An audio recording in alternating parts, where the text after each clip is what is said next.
ነው ስጦታዬ ምስጋና ነው።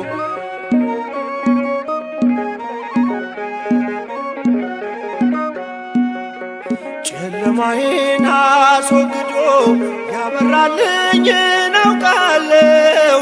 ሙሉ ሰው ነኝ ከእንግዲስ ስከተለው እኖራለሁ።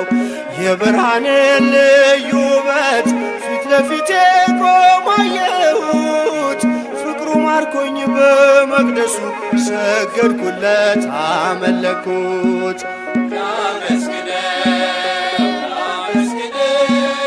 ላመስግነው ፍቅሩማ ያልቅነው